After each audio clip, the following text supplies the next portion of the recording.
Bebê 200 anos de Brasil, depoimento de Nilton Ribeiro Machado Neto, entrevistado por Luiz Egito e Nádia Lopes, São Paulo, 15 de outubro de 2008, realização Museu da Pessoa, entrevista número BB 200 HV 017.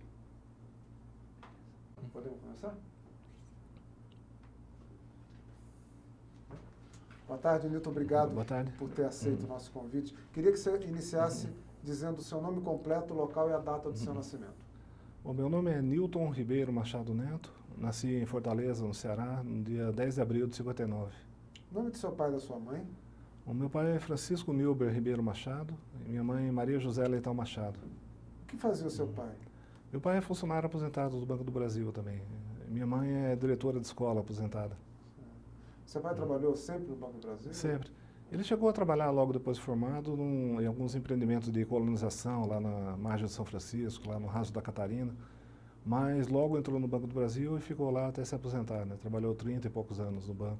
Você sabe quando ele entrou no banco? Foi em 1954, se não me engano. Não sei a data exata. Você conheceu seus avós? Eu conheci meu avô e minha avó maternos, né? Minha avó paterna. Meu avô paterno, que eu tenho o nome, né? Também era funcionário do Banco do Brasil, mas ele faleceu em 1943, quando meu pai era criança ainda. Então eu não cheguei a conhecer. Você sabe o nome deles? Bom, meu avô é Nilton Ribeiro Machado, né? Minha avó Beatriz Ferreira Machado, pelo lado do meu pai. A minha mãe, José Alípio Pereira Leitão e Maria Alice Pereira Leitão. Você sabe, ou seus pais comentavam com você, a origem dos seus avós, de onde eles vieram? Bom, do lado da minha mãe, a história da família está registrada desde o ano 1180 e pouco, né? Começa lá na fundação de Portugal, um pouco antes, inclusive, que na época que Dom Afonso Henriques estava tentando tomar o que seria a cidade de Lisboa hoje, de repente uma frota de cruzados que estava indo de algum lugar ao norte da Europa para a Terra Santa, né? Tiveram que se abrigar no Tejo por conta de uma tempestade e acabaram entrando na luta ao lado dos futuros portugueses, né? E depois da batalha, alguns deles ganharam terras para continuar em Portugal. E um desses era o meu ancestral, né, que como veio na frota, ficou conhecido como fulano de tal da frota. Então essa é a origem do nome da família, do lado do meu avô materno, né? Do lado do meu pai, é meio perdido assim nas sombras da história, né? O meu avô nasceu em Manaus, mas a gente nem sabe direito qual que é o nome real dele, porque o nome que ele tem, né, de Ribeiro Machado, foi o nome da família que o adotou. Segundo consta, o meu bisavô era holandês, tinha um seringal lá perto de Manaus, foi assassinado pelo sócio e não se teve mais notícia dele, nem da minha bisavó, né? Aí os filhos foram criados por uma outra família e a partir daí a gente tem essa história. É um traço, assim, um vestígio do passado que eu quero um dia tentar resgatar, né, se for possível. Certamente, é sedutor o mergulho nesse passado. Mas você tem irmãos? Tenho 5 irmãos, né, 3 irmãos, homens, né, 2 mulheres. Vamos listá-los? Então eu sou o mais velho, né, depois tem o Nelson e o Nivaldo, aí a Nádia, Nilma e Nilber, que é o caçula. Você nasceu em Fortaleza porque a sua família estava morando lá? Minha família toda é do Ceará, né? Todos os dois lados da família. Tal. Então, eu e meus 2 irmãos, o segundo e o terceiro, nascemos lá em Fortaleza, mas meu pai foi transferido aqui para o interior de São Paulo, para Botucatu, então nós viemos para cá, né? Certo. Aí os outros nasceram em Botucatu, já no interior. E você não tem lembrança, portanto, de Fortaleza? Eu lembro alguma coisa, na verdade, de Baturité, que era a cidade que eu morava no interior do Ceará, né? Lembro da viagem de Fortaleza para São Paulo, lembro vagamente que eu sumi. Naquela época no avião você descia, o avião encostava, as pessoas desciam, ficavam cerca de 2 horas, voltavam para o avião e a viagem continuava, né? Eu lembro que eu sumia lá no aeroporto de Recife, atrasei o voo várias horas, o pessoal queria linchar a gente, mas assim, eu tenho algumas lembranças dessa época de 2 anos de idade, 2 anos e pouco. Né? Pô, mas 2 anos, como é que era essa viagem? Que avião que era? Era um Constellation, provavelmente, né? Um turbo-hélice, sem muita autonomia. Né? E você subiu? Acho que eu separei do pessoal, achei um cantinho sossegado no balcão de uma companhia aérea e fiquei lá, esperando alguém me encontrar. Mas nessa altura o desespero já agraçando, né? Tá bom. E em Botucatu, você se lembra da tua infância em Botucatu? Como é que era essa cidade? Então, Botucatu é uma cidade, hoje uma cidade média, né, no interior, na época um pouco menor, né, mas tem algumas características bem diferentes, né. Era uma cidade que tinha sido muito importante na época do Império, por conta do café e tudo mais, mas estava perdendo essa vocação e indo para o buraco, mais ou menos, né. Até que nessa época que eu cheguei lá, estava sendo criada a Unesp, a Faculdade de Medicina, que deu uma levantada na economia local, vitalizou novamente a cidade. E até interessante, talvez aí ligando um pouco já com a questão do Japão, né? Na mesma época que nós íamos do Ceará para lá, estava sendo formada uma colônia de japoneses lá em Botucatu. Como meu pai era fiscal do banco, sempre tinha contato com os agricultores, né? E como talvez vi do Ceará ou vi do Japão, era estrangeiro do mesmo jeito lá em Botucatu, né? Então desde o início tinha uma aproximação boa assim da gente com a colônia, com o pessoal da colônia. Tá certo. E como é que era a tua infância? Era o garoto brincava como? Como é que era a sua rua?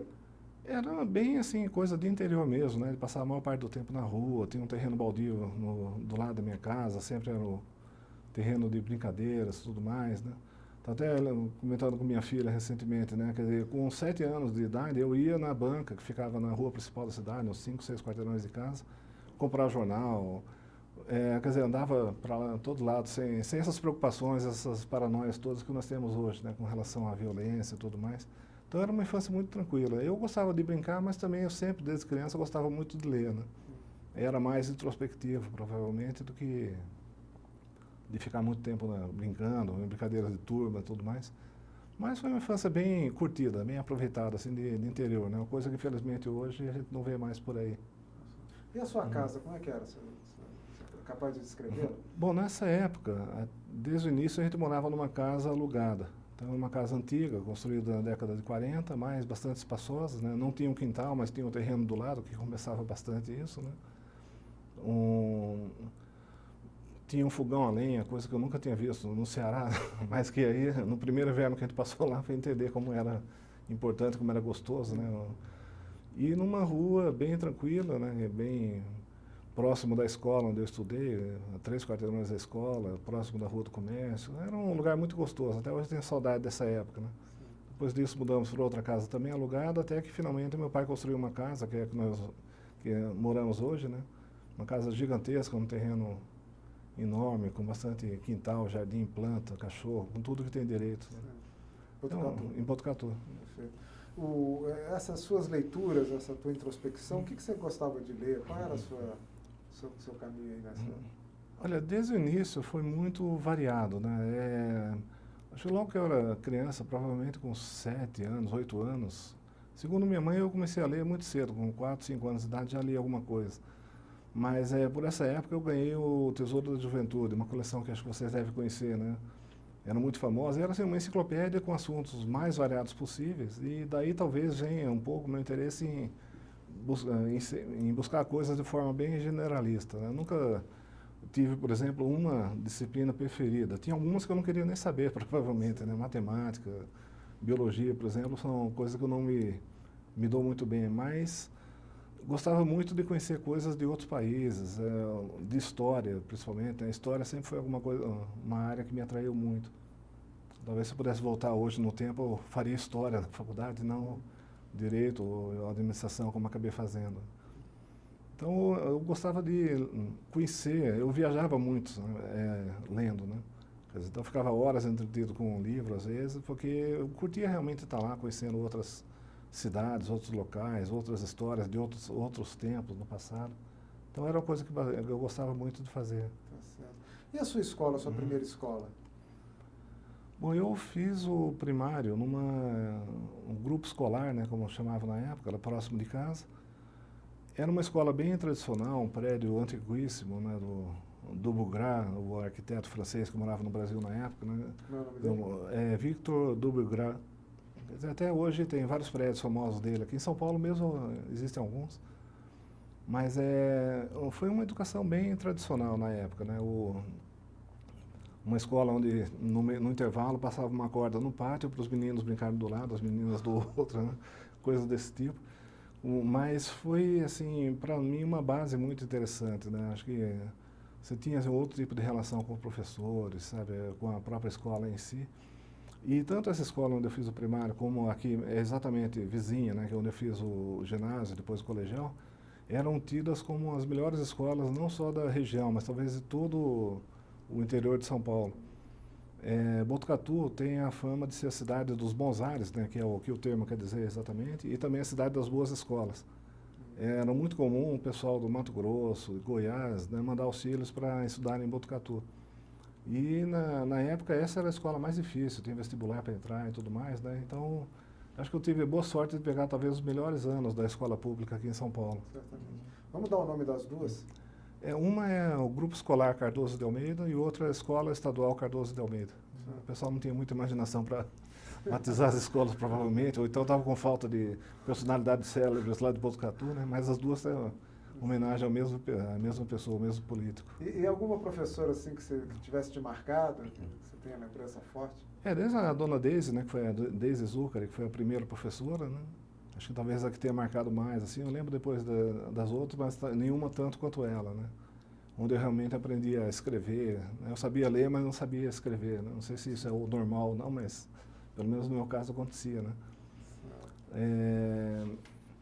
E depois, assim, a partir dali você tem várias experiências, vários professores, né? Ou alguns, por exemplo, que famosos pelo rigor, pelo nível de exigência. Por outro lado, eu tive a minha própria mãe como professora em algumas disciplinas, né? Então, que também te coloca numa situação muito difícil perante os colegas, né? Que você fica lá sendo mal visto. Se for bem, é criticado pelos colegas. Se for mal, é criticado pela professora, né? Então, fica uma situação... não tem ganho possível, né? Tá certo. E aí, quando você já era um adolescente, assim, já na outra escola, Cardoso de Almeida, tinha um grupo de amigos, vocês costumavam sair? Qual era o tipo de lazer que vocês tinham em Botucatu? Bom, lá a gente basicamente convive com as mesmas pessoas, eu convivia na época com as mesmas pessoas, desde o jardim da infância até a faculdade, dependendo da situação, né? Então eu tinha um grupo bem coeso de colegas que passou junto por toda essa fase, né, da infância, depois até chegar na adolescência, e foram se separar realmente só na época da faculdade. Os interesses são basicamente os interesses comuns eram de criança mesmo, né, jogar bola, brincar, correr, andar de bicicleta, uma coisa que numa certa época era muito interessante, tinha aquelas gangues de bicicleta, né, turmas enormes de meninos barbarizando pela cidade afora, né. Às vezes eu me surpreendo de ter conseguido sobreviver à adolescência, cada coisa que a gente fazia naquela época. Mas era bem aquela vida do interior, aquela coisa tranquila, relaxada, sem grandes preocupações, né? Em termos de atividades sociais, não havia muito. A gente tinha um clube, por exemplo, né? Dois clubes da cidade, um para a classe mais elevada, outro não tão elevada, né? Então, basicamente, as opções não eram muitas, né? E boa parte do tempo, realmente, a única atração que tinha lá era talvez a gente chamava de brincadeira dançante, né? No sábado à noite, eventualmente um baile, né? Tinha até o calendário dos bailes, eram 4 ou 5 no máximo ao longo do ano. E depois de um certo tempo, por conta até da faculdade, começaram os bailes de formatura, né? Aí era uma festa, que era um período de 15, 20 dias, que você tinha 7, 8 bailes, então talvez o grande momento, né, social da cidade. Nesse momento já no segundo grau, como é que começou a se desenhar na sua cabeça a vocação, assim, o caminho da universidade que você ia trilhar logo adiante? Não havia, assim, uma definição, sabe, para mim, pelo menos não era uma coisa que me preocupasse, né? Eu tinha uma vaga intenção de algum dia fazer o concurso para o Instituto Rio Branco, ou talvez isso me direcionou um pouco para o direito, né, logo depois. Na verdade, eu tinha mais, assim, aquelas áreas que eu não queria nem saber, né? Por exemplo, medicina, veterinária, outras opções que existiam ali, né? Tinha algum interesse em agronomia, eventualmente, talvez mais por influência do meu pai, né, que é agrônomo, mas que acabei não enveredando muito por essa área também. De certa forma, biológicas e biomédicas não estavam lá no meu repertório de opções, né? Aí as opções seriam fora de Botucatu, né? Aí, por conta disso, já fui me direcionando para fazer alguma coisa em São Paulo, né, depois do final do segundo grau. E aí, como é que essa decisão apareceu? Bom, eu não sei até que ponto foi uma decisão que eu tomei porque eu gostava, provavelmente não, né, foi mais induzido pelas circunstâncias. Mas eu acabei vindo parar aqui em São Paulo para fazer Direito na São Francisco, aqui na USP, né. até como não era assim a minha vocação, eu não me ligava muito, eu me identificava muito com a faculdade em si. Gozado que no primeiro ano você tinha algumas disciplinas mais básicas, por exemplo, direito romano, que é uma coisa que eu adorava, né? A filosofia do direito. Aí eu fui ver talvez que o que me atraísse mais fosse o aspecto da história, da filosofia que estava presente nessas disciplinas, do que a disciplina ou o direito em si, né? Quando a coisa começou a ficar mais técnica, eu fui perdendo interesse, até que no meio desse processo eu resolvi um dia fazer concurso para o Banco do Brasil. Eu nem lembro exatamente por que eu fiz o concurso, né? Meu pai, por exemplo, não achava que eu deveria fazer o concurso, que eu devia concentrar na faculdade, né, tal, ou no máximo ter o banco como emprego por alguns anos e depois partir para outro. Mas o fato é que acabei fazendo, né, nem me preocupei muito em estudar e passei no concurso. Passei bem, ela ia ser chamado logo em seguida, né? E quando eu percebi que eu ganhava como funcionário, bem assim, de execução do banco, ganhava muito mais que os colegas da faculdade que eu via se formando, aí eu comecei a me desinteressar mais ainda e acabei abandonando o curso lá pelo quarto, quinto ano, por aí. Está perto de me formar já. Mas realmente eu não me identificava muito com aquilo, né? Vamos só demarcar aqui temporalmente aqui, esses passos. Quando é que você veio para São Paulo? Que ano que você foi? Em 61. 61? 61, assim, do Ceará para Botucatu, não, desculpa, né? Para São Paulo em 77. 77. Você chegou numa época quente na cidade, né? Era uma época que era muito interessante também, né? Movimento estudantil, pegando fogo, participar de passeata, correr da polícia, aquelas coisas, 77, levar bomba de gás lacrimogêneo. 77, 78 teve muita coisa interessante assim, acontecendo nessa área, né? Em 78 teve a invasão da PUC, acho que ali a repressão foi tão forte que o movimento deu uma certa esfriada, né? Mas aí depois, em 79, já começou o movimento pela anistia, o pessoal retornando, né? Então, foi um momento bem interessante sobre esse aspecto, né? 77 é o ano da Carta aos Brasileiros. Isso, lá o Gofredo da Silva Teles, lá nas arcadas ali, no pátio. Lá na... Quer dizer, a tua formação lá em Botucatu contou bastante para passar num vestibular tão difícil quanto o da São Francisco, né? Ah, com certeza, porque eu nem cheguei a fazer cursinho, né? Na verdade até estava inscrito, mas era mais um espaço de convívio social do que de estudo, basicamente, né? Mas a escola realmente dava uma base muito boa, né? Foi naquela época que foi o primeiro ano da FUVEST, por exemplo, quando eu fiz. Então era um vestibular muito mais exigente, com questões discursivas, se não me engano. Era uma coisa nova, né? Perto do que era oferecido como vestibular anteriormente. E mesmo assim eu consegui passar bem, né? Você veio sozinho? Vim sozinho, vim morar numa república, né? Com outros colegas lá de Botucatu, alguns que eu conhecia, outros não, né? Então eu morava na Liberdade. Eu também, ligando a questão do Japão, né, já direcionou um pouco o meu interesse, né? Eu morava na Rua Tamandaré, ali na Liberdade. Depois, no outro ano, fui para outra república, até que em 79, o meu pai comprou um apartamento aqui, eu finalmente me estabeleci num lugar fixo, né? E essa mudança dessa cidade tão telúrica, agradável, você se divertia tanto, para uma capital, como é que foi o garoto, quer dizer, um jovem, né? Se adaptou a essa nova realidade? No início foi assim, difícil, né? Tá? Eu conhecia São Paulo, sempre vinha aqui, mas para passear, né? Agora para morar, para estar aqui todos os dias. Então chegava sexta-feira à tarde, acabou a aula, eu estava na rodoviária indo embora para Botucatu, né? Aí, à medida que o tempo foi passando, as visitas a Botucatu foram ficando mais espaçadas, até chegar ao ponto de que, se não fosse uma data especial, Dia dos Pais, Dia das Mães, por exemplo, eu nem iria lá, né? Agora, é engraçado que hoje, cada vez que eu tenho uma chance, também vou lá. Eu estou aqui em São Paulo há 3 meses, não passei um final de semana em São Paulo ainda. Quer dizer, ou vou para Brasília, ou vou para Botucatu, né? Parece que à medida que o tempo passa, a cidade volta a ficar cada vez mais atraente, né? Não sei se são as lembranças, a idade, o que é, mas... Certamente. E essa decisão pelo concurso do banco, tudo bem que foi uma decisão tomada meio, digamos, sem pensar muito, conforme você disse, mas de fato aconteceu. E aí, o que eu vou fazer? Passei no concurso do banco. Bom, aí eu fui entrar naquele mundo que eu conhecia um pouco a partir da experiência do meu pai, né? E só que eu caí numa realidade completamente diferente. Meu pai sempre trabalhou em agência, e como ele era o fiscal que visitava as propriedades, ele não trabalhava na agência, tem uma liberdade de agenda, de organizar o próprio trabalho, assim, absurda, né? Fazia o que precisava ser feito, mas ia na agência só para preparar relatórios, coisas desse tipo. Eu, no lugar disso, fui parar, tomar posse, né, como a gente chama no banco, Uma coisa bem medieval, né? Tomar posse é como se você fosse lá e tivesse que arrancar o ocupante anterior e pegar o lugar dele. Né? Não é bem o caso, mas é o termo que o banco usa ainda, né? Um resquício do Dom João VI, provavelmente. Aí a gente foi para... Eu fui tomar posse lá no Centro de Processamento de Serviços e Comunicações, o SESEC, como era chamado na época, lá na Verbo Divino, lá no final de Santa Mara. Era um lugar tão remoto que eu não tinha nem ideia de como chegar lá. Nunca tinha ido para aquela região da cidade. A única coisa civilizada próxima disso era o Carrefour, que tem do lado. O resto era uma várzea, uma grande várzea que alagava todo verão. Isso é um lugar muito insólito, né? E o serviço mais insólito ainda. É engraçado que naquela época era uma dependência enorme. Eu trabalhava lá em torno de 2.000 pessoas. O Edgarzinho, por exemplo, é um dessa mesma contemporânea, trabalha junto comigo lá, né?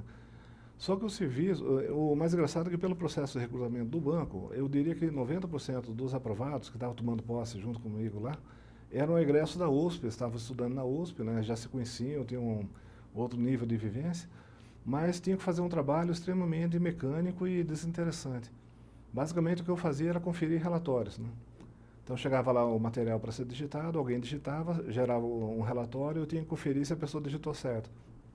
E o que tivesse errado, eu encaminhar de novo para ser gravado mais uma vez, para outro infeliz ter que conferir aquilo no dia seguinte. Né? E assim, extremamente rotineiro, desinteressante. Mas eu sentia que o meu QI baixava mais ou menos 3, 4 pontos por semana, que eu fazia esse tipo de trabalho lá. Né? Agora, por outro lado, o convívio social era muito interessante. Né? O banco tinha, como era um lugar muito remoto, o banco tinha ônibus que levava a gente do Anhangabaú, da cidade universitária, da São Judas, de alguns pontos da cidade para lá. E esses ônibus, a viagem no ônibus era uma festa, era muito gostoso estar lá. A porta do banco era o lugar que você combinava a balada da noite, o que ia fazer no final de semana. Era muito comum o pessoal sair de férias, sair assim 7 ou 8 juntos. Né? Então, a minha esposa, por exemplo, trabalhava no banco também, né? Eu conheci lá e foi numa dessas viagens de grupos que a gente acabou se aproximando. Né? Então era um ambiente socialmente muito interessante, mas eu sentia que se eu ficasse lá, eu ia provavelmente assim, me acomodar demais naquela situação e não era uma coisa que me satisfazia. Né? Então depois de 2 anos eu fiz uma coisa que a maioria dos meus colegas da época não teve coragem de fazer ou disposição e pedi para ser transferido para uma agência. Então fui parar na agência Centro São Paulo. Né? A partir daí minha carreira foi levando por outros caminhos. E um dos motivos de eu ir para Centro é porque ficava mais próximo da faculdade e me daria a chance de continuar o curso. Naquela altura eu já tinha deixado algumas dependências e tal, mas acabei não conseguindo me mobilizar para retornar para a faculdade.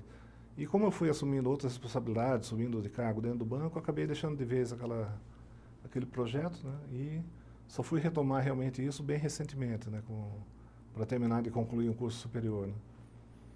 Então, vamos contar um pouquinho esse teu período na agência Centro. Você chegou lá para fazer exatamente o quê? Bom, eu lá no SESEC, eu cuidava da conferência dos títulos colocados em cobrança. E por alguma sincronicidade ou coincidência da vida, fui parar lá na outra ponta do mesmo processo. Né? Quer dizer, eu recebia os títulos que o cliente levava para colocar no banco de cobrança. Então, fiquei lá algum tempo, mas por minha sorte, como eu falava inglês bem na época já, eu consegui uma vaga na carteira de câmbio. Então, eu fui lá, meu primeiro cargo, né, foi correspondente em línguas estrangeiras.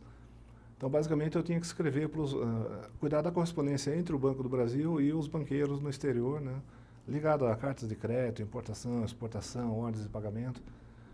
E era bem interessante, porque as pessoas lá não tinham muita noção do inglês, né, sabiam basicamente alguns termos, mas eu lembro, por exemplo, que um dia o meu chefe entregou lá uma ordem de pagamento e pediu para eu mandar uma carta para o banqueiro dizendo que a assinatura da esquerda não conferia com a cópia que o Banco do Brasil dispunha lá no arquivo.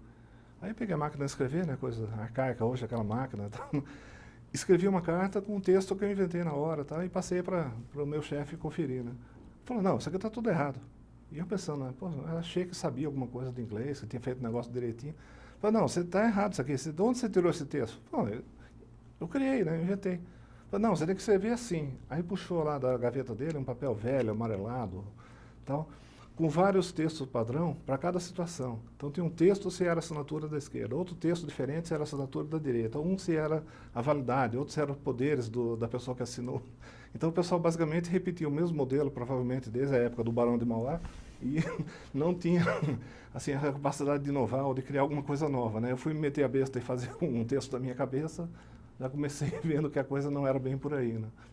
Mas aí com o tempo eu fui ganhando até legitimidade lá dentro, né? Até porque era uma das poucas pessoas que conseguia ir lá e acalmar um estrangeiro que não conseguia receber o dinheiro dele, que tinha acontecido algum problema e tal. Então com isso eu já fui conseguindo, depois passei a ser caixa do câmbio, depois fiquei lá como comissionado algum tempo. E foi uma experiência muito interessante, né? Eu gostava muito de trabalhar nessa área porque não tinha rotina. Era muito contrário do SESEC, né? Onde o máximo que mudava era o tipo de papel que você ia conferir. Agora o processo era o mesmo, né? E lá não, cada dia era uma coisa mais insólita do que a outra. É certo. E nós estamos falando num procedimento todo manual, praticamente manual. Né? O que você tinha de máximo ali era um computador central e uma máquina de escrever elétrica. Né? Não, o computador nem existia na época, era tudo manual mesmo, uma máquina de escrever. O primeiro computador fui ver só em 83, se não me engano. E era assim, aquela coisa que a maioria das pessoas tinha medo de chegar perto, né? Mas na época o banco era muito diferente, né?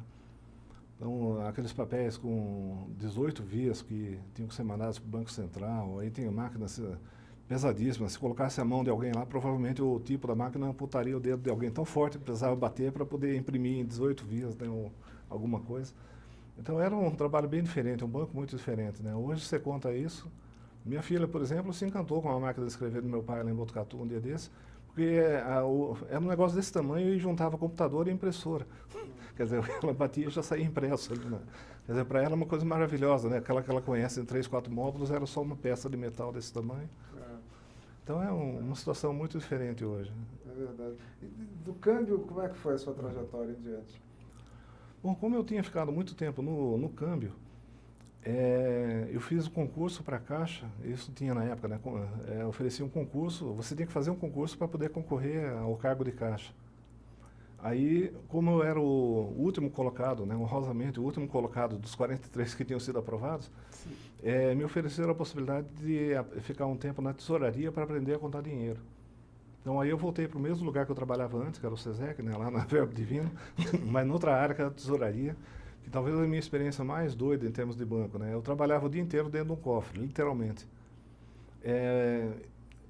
Lá com pessoas, assim, as pessoas mais desajustadas socialmente que eu já conheci até hoje, provavelmente estavam naquele grupo, né? Pessoas que estavam lá 15, 20, 30 anos trabalhando lá, contando dinheiro, basicamente era isso. E o interessante é que como a gente consegue sublimar essa experiência, né? Por exemplo, eu tinha que contar 3.000 cédulas, né? 3 milheiros dá uma pilha mais ou menos dessa altura, por hora. Só que com um pouco de jeito você conta aquilo lá em 20 minutos e tem todo o tempo, até a próxima hora cheia, para fazer o que quisesse, né? Então alguns iam ler, outros iam no banheiro beber cachaça, outros iam jogar truco, né, como no meu caso. Então a gente jogava truco em cima de uma pilha de dinheiro, usando outros maços de dinheiro como para contar os pontos, os tentos. Quer dizer, ali provavelmente tinha mais dinheiro do que eu e toda a minha família, as próximas 3 gerações, ia ganhar. E a gente usava aquilo como se fosse papel, né, simplesmente. Mas assim, como eu ia ficar lá só algum tempo, era muito divertido até, né? Conseguia tirar dessa experiência o mais divertido, apesar de às vezes passar o dia inteiro sem ver a luz do sol, né? Saía à noite e descobria que tinha chovido e dentro do cofre você não tinha nem percebido isso e tal. Mas eu fiquei um tempo, voltei lá para trabalhar como caixa, né? E como eu tinha sido do câmbio, eu acabei indo parar no caixa do câmbio, coisa que as pessoas não queriam ser porque morriam de medo de pegar uma nota de dólar falsa e tal. Mas aí pela minha experiência, né, até de ter contado dinheiro durante 4, 5 meses, né? Então já tinha desenvolvido um talento de ver aquelas notas falsas à distância, né? Tá certo que algumas são tão escandalosas que o George Washington estava piscando para você, assim, tão ruim que era. Mas acabava sendo um trabalho muito interessante porque você sempre está lidando com pessoas que normalmente estão de alto astral, estão indo viajar para algum lugar, estão cheios de sonhos, de desejos, né, de esperanças. Então são pessoas que é muito diferente do cliente de ordem de pagamento que só reclama que o dinheiro não veio, que o banco sumiu com o dinheiro dele, aquela coisa toda. Então fiquei lá 2 anos mais ou menos nessa área e fizeram um processo interno de ascensão profissional onde as pessoas votavam em quem achavam que deveriam ser nomeadas. E por algum critério desse processo, se você recebesse um voto fora da sua área de origem, esse voto valia mais. Como eu estava no câmbio, mas não era do câmbio, as pessoas votaram em mim lá no câmbio, eu ganhei uma pontuação boa e fui nomeado com 8 anos, né, pegar um cargo efetivo de assistente de gerência. Né? Porque falar isso hoje em dia é um absurdo, né? Alguém pegar o primeiro cargo efetivo com 8 anos. Mas na época as pessoas iam me cumprimentar, que eu era muito jovem para estar naquela posição e tal. E a partir daí eu comecei a enveredar por outras áreas, né? A área de organização e métodos e sistemas. Como eu era educador corporativo desde essa época, né? Tinha começado a dar aulas dentro do próprio banco, eu consegui um cargo nessa área e logo depois eu consegui ir para um outro departamento na área de análise de sistemas.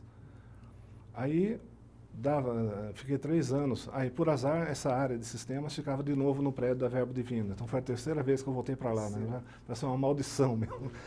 Mas lá eu, como era também educador, eu ficava muito tempo viajando.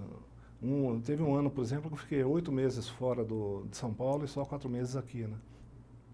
O pessoal lá tem até uma piada, né? Que o pessoal que trabalha em sistemas normalmente fica muito tempo fora. Aí uma mulher contando para outra que o marido ficava 11 meses viajando, só 1 mês em casa, né? Aí outra comenta, nossa, mas como é que você aguenta isso? Não, é que esse 1 mês passa tão depressa. Quer dizer, e eu estava quase me sentindo nessa situação já. Mas um dia disseram, olha, você vai ter que decidir, ou você vai dar aula, continua dando aula e saindo para viajar, ou você fica trabalhando aqui, né? Aí me convidaram para ir para Brasília, exatamente no departamento de formação do pessoal, né, o DESED, e acabei indo para lá, fui parar em Brasília em 93, né? E depois disso eu fiquei por lá de vez. Tirando um intervalo que eu tive de volta em São Paulo, por 2 anos, né? Minha vida em Brasília mudou de 93 para cá, né? Queria retornar um pouquinho, como é que começou esse processo de educador? Foi um convite, foi uma vontade sua? Como é que aconteceu isso? Foi um processo seletivo, né? Um concurso que foi aberto na época. Quando eu fiz o curso de Caixa, foi o primeiro contato que eu tive com o DESED, né? Com a Universidade Corporativa do banco hoje, né? Que quer dizer DESED? Departamento de Seleção e Desenvolvimento de Pessoal. Esse nome já mudou, mas ficou na cultura, no inconsciente coletivo do banco. Até hoje as pessoas se referem como DESED, mesmo ele tendo já assumido há mais de 10 anos. Mas eu gostei muito do ambiente de sala de aula, havia os educadores da época, aquele pessoal que parecia conhecer tudo que existia no banco, né? Conheciam todos os assuntos, pessoas legais, bem abertas a conversar e tal. Então eu pensei, eu gostaria de ser um cara desse algum dia, né? Logo depois abri um concurso para várias áreas. Aí eu olhei lá, entre as possibilidades, vi uma que me interessava, que era exatamente organização e métodos. Apesar de eu nunca ter sido nem organizado, nem metódico, mas a disciplina em si me atraiu bastante, né? Estudei, comprei uns livros, estudei, passei no concurso e logo depois fui fazer o curso lá em Brasília. Uma experiência assim transformadora, né? O processo de formação de educadores do banco era muito sólido, muito consistente na época.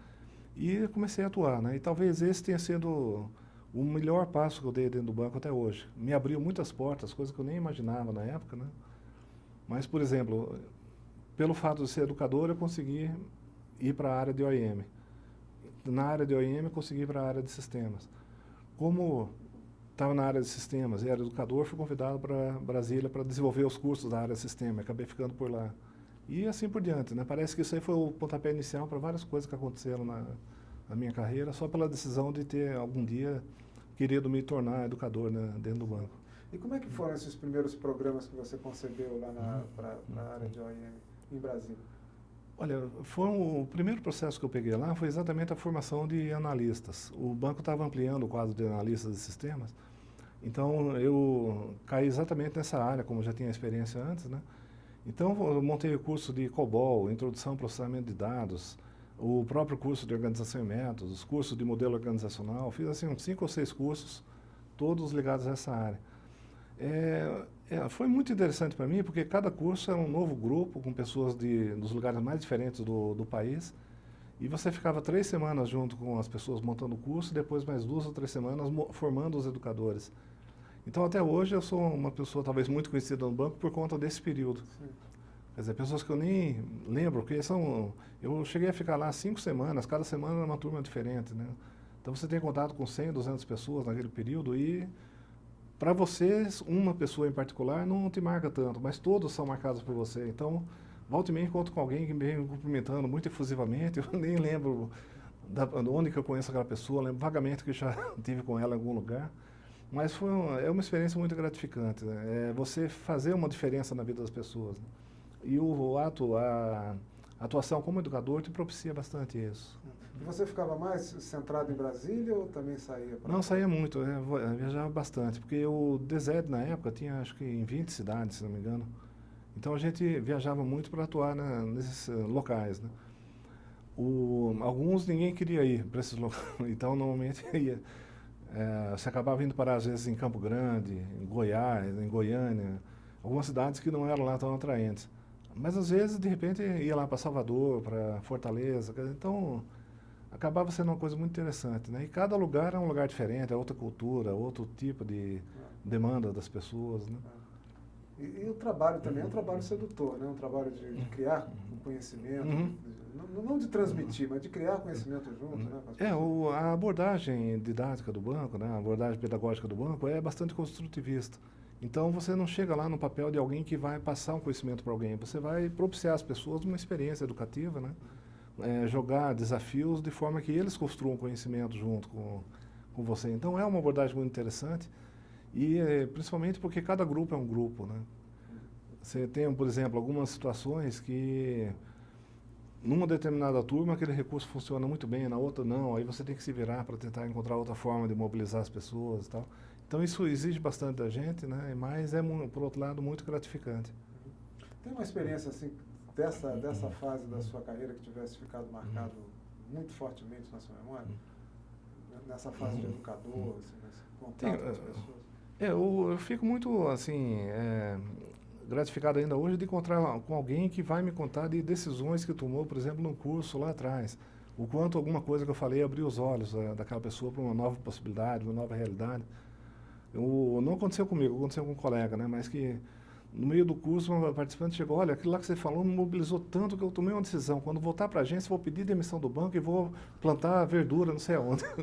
Quer dizer, ninguém nunca fez nada tão drástico, provavelmente comigo, né? Mas as pessoas falaram, olha, a partir daquilo que você falou, eu me interessei em trabalhar na direção geral do banco, agora comecei a me preparar e agora eu estou aqui. Já aconteceu comigo, né? Encontrei alguém lá em Brasília que me falou exatamente isso. E agora a experiência, assim, você vê, por exemplo, as diferenças regionais, né? Por exemplo, o povo aqui de São Paulo costuma ser bastante frio, bastante profissional, bastante questionador. Então você chega e propõe, pessoal, vamos fazer um trabalho agora para discutir esse texto e vamos tentar fazer uma articulação disso com o conteúdo que a gente vê no trabalho de tal processo do banco. Lá no Nordeste, por exemplo, o pessoal já está juntando as mesas, sentando, discutindo, dividindo os grupos e vão fundo, né? Aqui o cara fica te olhando, não, mas por que eu vou fazer isso? Por que eu tenho que dizer, não é melhor a gente fazer tal coisa? Não, isso aqui a gente tem que olhar tal aspecto e não esse que você está propondo. Então é um pessoal mais crítico e exige muito mais da gente também, né? Então esse tipo de diferença, acho que talvez de diferenças regionais, né, e a maneira da gente ter que se adequar e lidar com elas talvez o grande desafio, o grande charme mesmo da atuação do educador no banco. Na verdade é uma posição crítica dentro de todo o processo de desenvolvimento do banco, né? Quer dizer, essa produção constante de conhecimento animada exatamente por pessoas que são capazes de fazer com que esse conhecimento se construa no coletivo, né? Acho que esse talvez tenha sido um dos grandes diferenciais que o Banco do Brasil soube implementar no passado e que hoje garante, né, o fato de a gente estar sempre recriando o conhecimento que já dispõe e não reinventando a roda, né? Então, uma experiência que deu certo, por exemplo, em Salvador, você replicar isso em outras cidades a partir da rede dos educadores, né, a partir da universidade corporativa. Então, esse é talvez o grande diferencial do banco, né, em termos de geração de conhecimento, seja esse. Bom, uma pergunta óbvia, qual é a importância de um processo desse tipo dentro de uma instituição bancária do porte do Banco do Brasil? Bom, no caso de um banco, particularmente hoje em dia, um banco é uma empresa que trabalha com o conhecimento. Nós falando hoje em dia, mas desde a Idade Média, né? Quer dizer, quando o primeiro judeu italiano chegou e montou uma banquinha na Feira de Bolonha e começou a trocar moedas, o que ele tinha ali basicamente era o conhecimento de quem tinha dinheiro e não precisava e de quem não tinha dinheiro e precisava. Quer dizer, então a base do conhecimento está presente na atividade bancária desde o início dos tempos, né? Hoje, cada vez mais a coisa se especializa e o conhecimento que é necessário hoje numa empresa bancária é cada vez mais intenso e mais fluido. O que você sabia sobre fundos de investimento 2 anos atrás, hoje não vale mais nada. Quer dizer, então, a necessidade de encontrar formas de você capturar, recriar e disponibilizar conhecimento é hoje o que diferencia uma empresa, um banco bem-sucedido e um banco não tão bem-sucedido. O Banco do Brasil, então, com a grande rotatividade pessoal que tem existido nos últimos tempos, tem sido desafiado todo dia para encontrar formas de fazer isso mais rápido. Então, assim, muitas vezes ele não consegue mais manter aquele padrão do treinamento em sala de aula, daquela relação do educador com o participante, por conta da necessidade de colocar a informação mais rápido na mão da pessoa que vai tomar a decisão, ou de que vai precisar daquele conhecimento. Então, hoje em dia, a atividade de formação, de educação, é importantíssima no banco.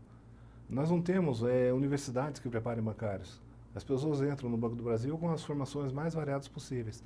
Mas é aqui dentro que a gente vai efetivamente encontrar ou capacitar as pessoas para o trabalho que elas têm que fazer, né?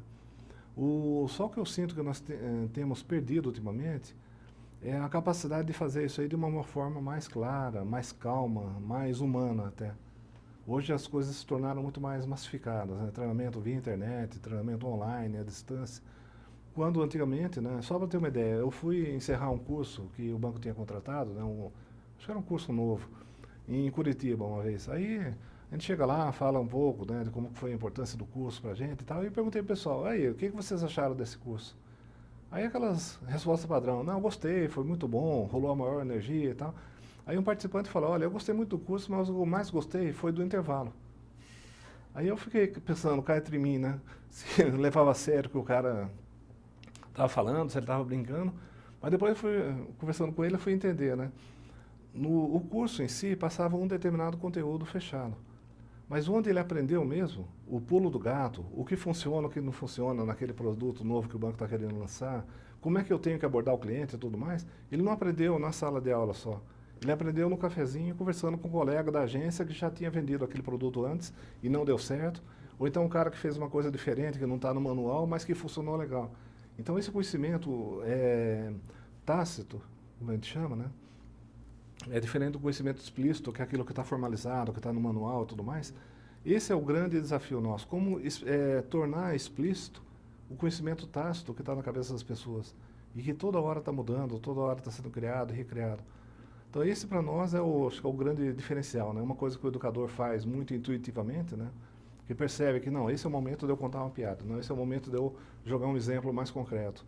Ou esse é o momento de eu dar um cafezinho para baixar os ânimos da galera. Quer dizer, essa coisa que o educador faz de maneira muito mais natural, muito mais online, a gente perde um pouco quando vai para o treinamento à distância, via web e outras formas, né?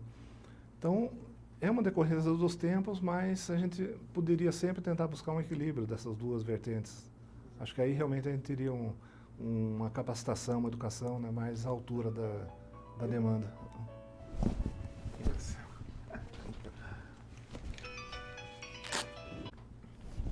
Não é de todo complicado imaginar-se um mix entre essa formação, essa educação um pouco mais massificada, online e tudo mais, com o presencial, com o calor humano, com o contato, enfim, entre o educador e os seus pupilos, não é verdade?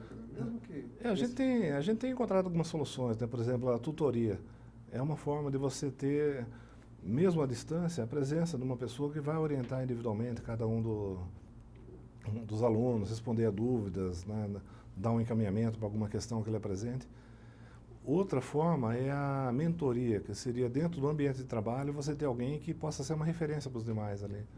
Quer dizer, essa é outra coisa que o Banco do Brasil sempre fez bem, de uma maneira muito espontânea, né? O mais experiente ensinando o mais novo. Então essas são formas que a gente encontra de poder fazer, né, não a situação ideal, mas alguma coisa bem próxima dessa interatividade, desse carinho mesmo que tem que existir, né, dentro da relação de aprendizagem. Afinal de contas, são pessoas que estão trabalhando juntas e de algum modo têm que se relacionar. E que vão construir o conhecimento de forma coletiva, né? Não é um polo emissor, um polo receptor, né? Bem Paulo Freire, né, que é uma base nossa, mas os homens aprendem em comunhão, né? Ninguém ensina ninguém. Todos aprendem juntos, né, de certa forma. E o banco entende isso, quer dizer, institucionalmente entende isso, você considera?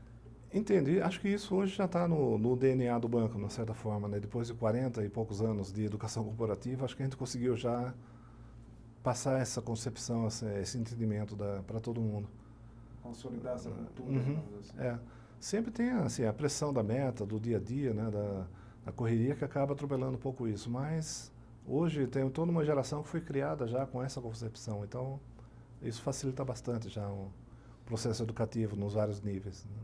Com toda essa tua experiência no câmbio, com o seu domínio de línguas e tudo mais, havia ou houve em algum momento um convite para o exterior? O seu primeiro contato com a atividade do Banco do Brasil no exterior, como é que foi? Bom, eu tentei algumas vezes participar de processos seletivos para o exterior, mas nunca consegui, ou por questão de adequação de perfil, ou pelo fato de eu ser da área de recursos humanos e se buscar lá um perfil de alguém da área negocial, né? Quer dizer, da mesma forma que eu tinha uma certa rejeição às biomédicas, né, na minha adolescência, eu nunca gostei muito do dia a dia da agência do banco. Quer dizer, eu sempre trabalhei muito mais nas áreas internas, né, na área de recursos humanos ou na área de sistemas. E isso, por um lado, me dava uma gratificação pessoal muito maior, mas, por outro lado, fechava algumas possibilidades, né? Quer dizer, hoje, para ir para o exterior, você busca, recruta necessariamente entre gestores de agências que tenham negócios internacionais lá na sua área. Mas eu tive a possibilidade de estar presente nas agências no exterior, no Japão, né, especificamente. Então, isso, para mim, eu considero bastante gratificado por ter tido essa possibilidade também. Sim, mas como é que começou isso? O que você foi fazer no Japão? Bom, eu trabalhava na área de gestão de pessoas do banco, né, na área de desenvolvimento de programas de treinamento. Isso foi em 99. Só para voltar um pouco atrás, né, assim, a legislação japonesa, até 89, proibia o trabalho de estrangeiros lá, tirando algumas situações muito pontuais. Em 89 foi aprovada uma legislação nova que permitia que descendentes até a terceira geração de japoneses pudessem ter o visto de trabalho de longa permanência. Então, isso que começou, a partir de 89, o movimento DECASEG, né? Quer dizer, aí as pessoas eles coincidiam com uma crise na economia brasileira, a época lá do Sarney, Collor e tudo mais. Então, muitos japoneses, Nisseis, aqui do Brasil, foram para o Japão trabalhar. O Banco do Brasil estava lá no Japão desde 1971, se não me engano, mas sempre com uma presença muito pequena. Era mais um polo de apoio aos negócios de empresas japonesas no Brasil e brasileiras no Japão, do que uma operação de varejo. Mas, de repente, começa a aumentar o número de brasileiros no Japão e demandando produtos típicos de varejo. Por exemplo, depositar o dinheiro que eles ganhavam nas fábricas, mandar esse dinheiro para a família aqui no interior de São Paulo, no Paraná. Então, isso fez com que o Banco do Brasil lá tivesse que crescer muito. E, de repente, aí era um mercado tão sedutor que a concorrência não demorou a aparecer. Já existia o Banco América do Sul na época, que já tinha uma presença bem forte na comunidade japonesa, né? Na comunidade nipo-brasileira. Além disso, o Banespa se estabeleceu lá no Japão e começou também a competir. E alguns outros bancos brasileiros, o Itaú e o Bradesco, se associaram com o banco japonês também para ocupar esse espaço. E o Banco do Brasil lá, então, sentiu que a necessidade deles, já que eles eram bastante limitados em termos de canais de atendimento, que tinham que se diferenciar em alguma coisa. E essa alguma coisa seria o atendimento ao brasileiro. Dar um atendimento mais personalizado, mais próximo daquilo que o Banco do Brasil faz aqui dentro, né? E, com isso, tentar se diferenciar do concorrente japonês, que tinha lá uma rede maior de agências, tinha terminais de autoatendimento que o banco, na época, não dispunha. Agora, como fazer isso? O Banco do Brasil lá, na época, tinha em torno de 120, 130 funcionários. Só que funcionários, boa parte deles, DECASEGs também. Cerca de 20% da agência são japoneses, né, que falam português, em maior ou menor grau. É engraçadíssimo lá que a secretária do gerente, por exemplo, tinha estudado português em Coimbra, então falava com sotaque meio japonês, meio lusitano, ficava uma coisa muito engraçada. Nós estamos falando, nesse momento, tinha uma agência, apenas uma agência em Tóquio, é isso? Não, na verdade, na época já tinha sido criada a agência duas agências, de Hamamatsu e Nagoya. Eram 3 agências no Japão. Sim. Hamamatsu? Hamamatsu. Com H. É com H. Então, essas agências tinham assim, 1000 problemas de atendimento. O pessoal reclamava dos funcionários. Então, o pessoal lá pediu apoio a gente para formatar um programa de treinamento em atendimento ao público para os funcionários do Japão. E foi aí que eu fui parar lá. Certo. Quer dizer, como eu cuidava do desenvolvimento de programas, eu tinha criado recentemente, participado de um programa chamado Campeões de Atendimento, montado para os funcionários do Brasil. Então a ideia que ocorreu no momento foi formatar o Campeões para atender o pessoal do Japão. Aí eu fiz uma proposta, foi aprovada e em 2000, janeiro de 2000, eu fui lá para o Japão com essa incumbência, né, de treinar todo mundo das agências, os 120 funcionários, nos vários módulos do programa Campeões de Atendimento. Então, eu nunca trabalhei tanto na minha vida, porque eu dava aula para uma turma de manhã, uma outra turma à tarde e uma terceira turma à noite. E nos finais de semana eu ia para Hamamatsu para treinar o pessoal de Hamamatsu no sábado e de Nagoya no domingo, né? Isso durante um mês, mais ou menos. Então eu não sabia mais nem que dia da semana era essa altura. Tinha que ter alguém do meu lado falando, agora você vai para lá, agora você vai para cá. Qual que era o conceito desse programa, desse Campeões de Atendimento? O que pretendia? Como é que você customizou isso para os funcionários no Japão? Bom, o banco sempre teve na época, tinha um certo distanciamento do público. Eu lembro de um gerente da Agência Centro que uma vez juntou os funcionários lá e anunciou de forma bem solene, não é o banco que precisa do cliente, o cliente é que precisa do banco. Quer dizer, qualquer pessoa que fale um negócio desse hoje está morto, né? Porque qualquer empresa sem cliente vai para o buraco, não sobrevive, né? Mas só para ter uma ideia de como que era a mentalidade do banco de 15, 20 anos atrás, né? Essa concepção estava ainda muito entranhada no Banco do Brasil, aqui no Brasil. E o programa Campeões de Atendimento era uma tentativa nossa de mudar esse foco.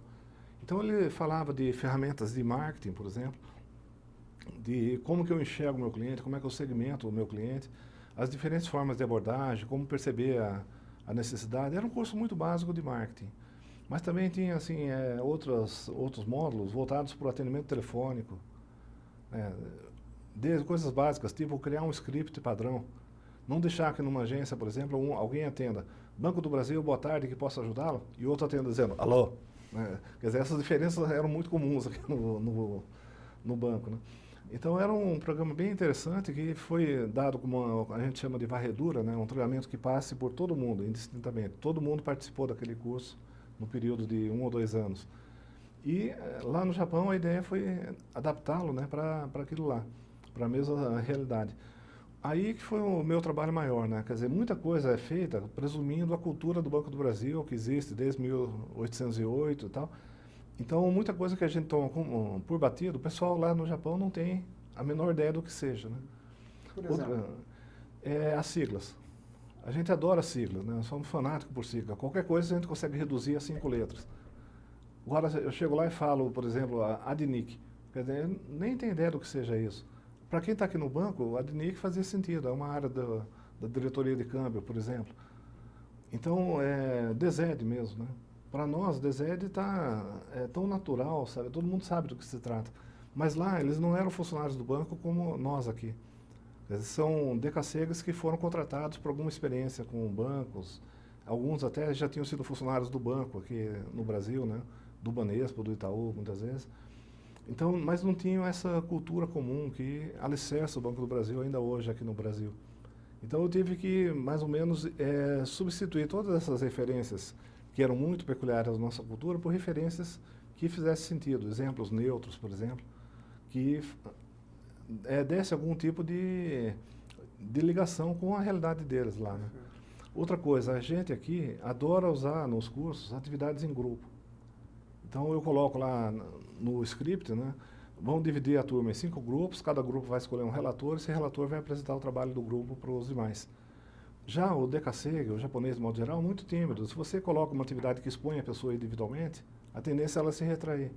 Então eu tive um trabalho muito grande para criar atividades o máximo possível, que fossem atividades coletivas, não que expusessem uma pessoa em particular, né?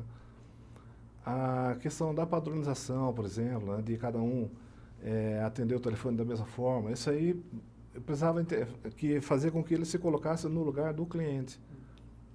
Sendo que muitos não tinham passado por aquela experiência ainda. Uma coisa muito comum lá era que o DKSEG vá para lá, para o Japão, sem muitas vezes ter tido conta no banco aqui no Brasil, em lugar nenhum. A gente tem uma quantidade muito grande de pessoas que vieram da zona rural de São Paulo, do Paraná, que nunca foram bancarizados, né, o termo que a gente usa. Então essas pessoas lá tinham muita dificuldade de se relacionar com o banco. Se o funcionário do banco não entendesse essa situação, dificilmente estabeleceria um diálogo interessante ou pelo menos produtivo com a pessoa, né? Então são alguns pontos que eu tive que adaptar, né, conteúdos novos, outros que eu tive que suprimir para poder adaptar o curso para a realidade lá do Japão. Como é que você conseguiu conceber tudo isso sem nunca ter ido ao Japão? Quer dizer, você não conhecia aquela realidade? Não, eu fui escolhido exatamente porque já conhecia alguma coisa. Já tinha ido nessa altura, tinha ido 3 vezes para o Japão. E talvez assim, acho que podia abrir um outro parênteses, né? Desde criança lá em Botucatu, sempre tive uma ligação muito forte, um interesse muito grande pelo Japão e pela cultura japonesa. Desde 7 anos de idade, eu sempre fiz judô, por exemplo. Eu não me lembro quando foi que eu aprendi a comer com hashi, provavelmente quando era uma criança, né, ainda. E foi uma coisa natural, assim, para mim, né, me aproximar da cultura japonesa, vindo aqui para São Paulo, né, aprofundei mais esse contato. E lá na época eu já tinha ido, o primeiro lugar que eu fui no exterior, tirando o Paraguai, que quase não conta, né, fui lá para o Japão. Então fiquei, eu e minha esposa, né, namorada na época, a gente ficou uns 40 dias lá, rodando o Japão de ponta a ponta. Em 89 eu retornei lá, em 90, em 94, mais uma vez. Férias? Férias, basicamente férias, né? Então eu conhecia bastante o Japão e até por conta da minha esposa, que é Nisei, né? Eu conhecia o que acontece com o Dekasego. Meus cunhados estavam no Japão na época. Então eu conhecia, assim, até de primeira mão o que é a vida do Dekasego, né? Tal. Quer dizer, eu acabei sendo meio que uma escolha natural para poder formatar o curso e... Agora depois, faz sentido, agora esse contexto se fecha, né? Claro, porque aí bom, vamos falar da sua esposa mais adiante, mas, enfim, o próprio banco já sabia dessa tua proximidade com a cultura japonesa, né? Então, para você foi, digamos, mais até natural conceber um curso aplicável lá, né? Bom, tudo bem, aí você concebeu, chegou lá com toda essa realidade diferente, mas o que mais te impressionou, assim, nesse tipo de ação? Bom, o mais interessante, né, por mais que eu ir para o Japão não fosse para mim uma novidade, mas o fato de ir para um contexto de uma empresa, mesmo sendo o Banco do Brasil, isso foi um certo choque, né? Eu lembro que no primeiro dia de trabalho eu cheguei lá, pus um terno, né, tal, era frio, até estava vendo nas fotos agora, estava muito frio, então estava com uma capa londrina, aquela coisa bem, assim, estilo executivo mesmo. Aí cheguei lá no prédio onde está o Banco do Brasil, apertei o botão do elevador e chega lá uma japonesa, né, com um taiezinho e tal, arrumadinha, provavelmente funcionário de alguma empresa naquele prédio.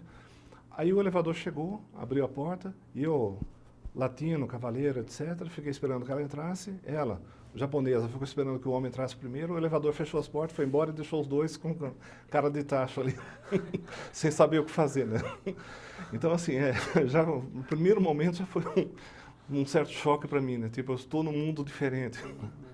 Que uma coisa é você estar lá como turista, né? Outro foi estar lá num apartamento, tendo que pegar o metrô todo dia para o trabalho, ou aquele horário de rush, que fica o pessoal na plataforma empurrando a turma para poder fechar as portas do trem e tal. Então foi muito interessante nesse aspecto, né? Mas era uma experiência que eu não tinha ainda, né? De trabalhar no Japão, não só de passear, né? Agora, por outro lado, eu tinha uma imagem de que o funcionário do banco lá fosse essa coisa monolítica e homogênea que a gente tem aqui no Brasil. Só que lá a agência, de 100 e poucas pessoas, uns 15, 20% eram japoneses nativos, dos outros 20, os outros 80%, 70% decacegas, né, brasileiros, Nisei, que estavam trabalhando lá, e um segmento interessante, 10%, eram decacegas argentinos e peruanos. É a coisa mais engraçada ver um cara que, para todos os efeitos, é um japonês, mas que fala com um portunhol, né? Tipo, La Garantia Soy Yo, aquela coisa toda. Porque o Banco do Brasil herdou a comunidade peruana, lá do Japão, né? Os decassegue peruanos. Os peruanos, todos os dias, para evitar a despesa de envio de dinheiro, eles tinham uma caixa geral de depósito, ou coisa parecida. Eles juntavam o dinheiro de todo mundo e mandavam uma ordem de pagamento só, e alguém no Peru destrinchava isso e entregava para as pessoas. Só que um dia o dinheiro não apareceu, sumiu no meio do caminho. O banco quebrou, né, o banco lá no Japão quebrou, e os decacegue foram para o latino mais próximo, no caso o Banco do Brasil. Só que eles não confiam em quem fala português, só confiam em quem fala espanhol. Por isso o banco então teve que contratar os peruanos e os argentinos, né, para poder fazer essa interface com os decacegues que não são brasileiros. Então, em resumo, era uma torre de Babel aquilo lá, né? Assim, além disso, tem algumas coreanas que eu só consegui me entender com elas em inglês, porque elas não falavam português. E não tinham assim um outro ponto de contato, né, com o idioma lá para a gente. Então, assim, as aulas eram basicamente uma balbúrdia, né? Lembro que uma das coisas que eu não previ era um telefone sem fio, uma atividade lá, né? Tinha que pôr todo o grupo para falar sobre problemas de comunicação. Eu falava uma mensagem para o primeiro, ia passando e tal.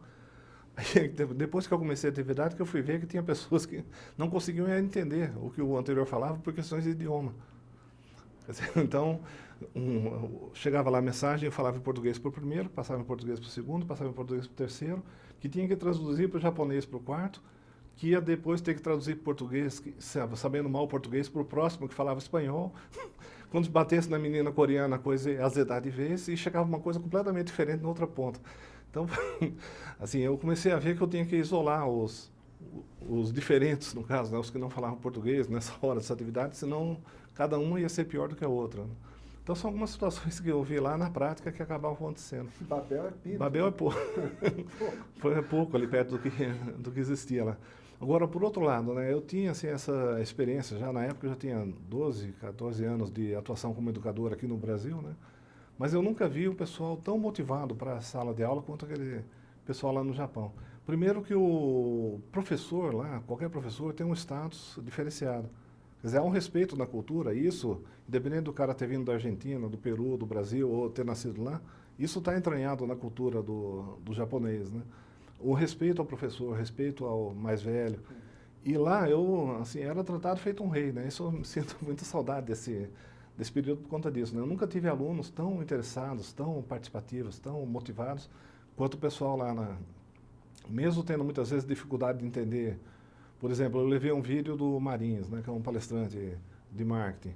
Só que o vídeo tinha presumido que todos entenderiam português. Aí eu fui ver lá que tinha alguns que entendiam mal, mas se tivesse legenda, eles teriam conseguido entender melhor, né? Mas não tinha me ocorrido isso na hora que eu montei lá Aí no outro curso que eu fui ministrar lá alguns anos depois, aí eu já fiz o vídeo legendado, bonitinho, para não ter esse risco, né?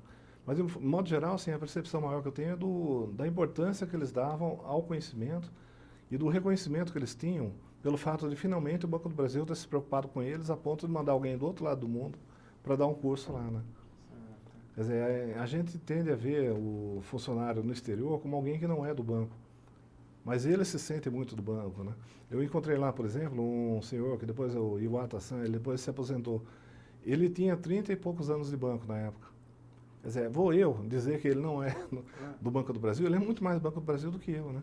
E o mais interessante é que ele contava com orgulho, até com lágrimas nos olhos, né? Uma experiência que ele tinha tido em 72, 73, quando ele foi convidado para vir conhecer a direção-geral do banco. Ficou uma semana no Rio de Janeiro. Então, depois de 30 anos, quase 30 anos, aquilo para ele era uma experiência marcante, né? A ponto dele contar e se emocionar, né? Então, você vê assim, uma ligação muito mais forte com a empresa do que a gente encontra aqui. Então, outras pessoas não têm esse vínculo afetivo, né, emocional tão forte hoje em dia, mais seja com o Banco do Brasil, seja com qualquer tipo de empresa. E, quer dizer, o que você conseguiu ver de resultado dessas suas incursões aí didático-pedagógicas no Japão? O que você conseguiu ver de resultado? Bom, como eu voltei lá para a agência depois mais umas 3 ou 4 vezes, é muito interessante e gratificante ver que as pessoas se lembram daquele primeiro curso, né? Como ficou marcante para eles. Alguns ainda estão lá na agência desde aquela época, né? Depois de 8 anos. E como que eles se lembram de detalhes que eu já tinha deletado da cabeça, né? Que eu já tinha até apagado, mas para eles ainda está muito marcante, né? O que ficou para mim em termos de experiência foi assim, um crescimento profissional, pessoal, muito grande. Eu tive que me expor em campos que eu não conhecia, né, basicamente. Quer dizer, o fato de estar dentro de uma empresa, uma responsabilidade diferente. Aqui a gente diz que o educador, quando vai para a sala de aula, ele é uma vidraça. Ele está lá e, naquele momento, aquele papel, ele é representante da direção-geral do banco. Então, se o pessoal está insatisfeito com o salário, com a agência, com o computador, é em cima do educador que eles vão descarregar, né? Então, sempre uma coisa no aspecto negativo. Lá eu me vi, assim, até muitas vezes temeroso da responsabilidade que eu estava assumindo, porque eu falava pelo banco. Para eles, eu era o banco. E eles estavam lá, não assim, no sentido de procurar me atacar como se estivesse atacando o banco, mas me ouvindo como se o Banco do Brasil estivesse falando com eles. Então, eu estava simbolizando talvez uma coisa muito maior, para a qual eu nem tinha me preparado, né? De ser ali a presença do Banco do Brasil num aspecto muito positivo e relevante para a vida deles, né? Então, essa experiência, esse aspecto da experiência foi muito marcante. E a relação com o cliente, quer dizer, você chegou a conhecer clientes, teve proximidade com clientes também nesse processo? Tive, assim, muito incidental, né, de acompanhar o atendimento, de verificar, porque eu tinha, algumas das atividades exigiam que eu observasse o atendimento acontecendo, né. Então, aí eu via lá os clientes e tal. Mas é uma coisa muito interessante, porque para o cliente, o Banco do Brasil é um território seguro, familiar, conhecido. Então, a agência, por exemplo, eles deixam lá, até hoje eles fazem isso, né? Deixam lá revistas brasileiras, jornais brasileiros, o cafezinho, bala, qual que é a bala? Bala chita, ou coisa parecida. Quer dizer, alguma coisa que, para eles, é um espaço do Brasil ali dentro da vida deles, né? Em Tóquio, talvez isso seja mais forte. Hamamatsu, por exemplo, tem um lugar lá onde está a agência. A impressão que você tem é que está no Brasil. Você olha aqui, Banco do Brasil, olha aqui, Restaurante Corcovado, olha aqui, Igreja Universal do Reino de Deus. Quer dizer, você se sente como se estivesse num pedaço do Brasil no meio do Japão, né? Até porque a comunidade lá é muito mais forte. Agora, em Tóquio, não, o pessoal está disperso. Então, o banco para eles é um ponto de referência, né? É interessante que eles têm lá como o Decasega trabalha a semana toda, o banco lá fica aberto no sábado, que é o momento que o pessoal tem para ir no banco, né? Então, eles têm lá no Japão, os brasileiros, têm uns verdadeiros supermercados sobre rodas. É um caminhão-baú gigantesco e lá dentro do caminhão fica um supermercado, com tudo que você acharia aqui no Brasil. Leite moça, biscoito, tostines, DVD com Fantástico, novela da Globo, Jornal Nacional, Jornal da semana passada, Guaraná Antártica. Eu espantei muito de encontrar uma lata do Guaraná Antártica lá no Japão, né? Fico pensando na viagem que aquela lata tinha feito para chegar lá.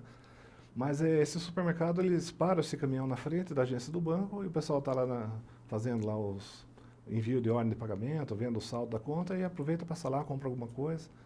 Um dia desses estava lá uma moça procurando farinha láctea. Achar farinha láctea no Japão. Só um brasileiro mesmo que vai atrás de um negócio desse. E o mais interessante é que fica numa região de Tóquio onde o caminhão não poderia parar, né?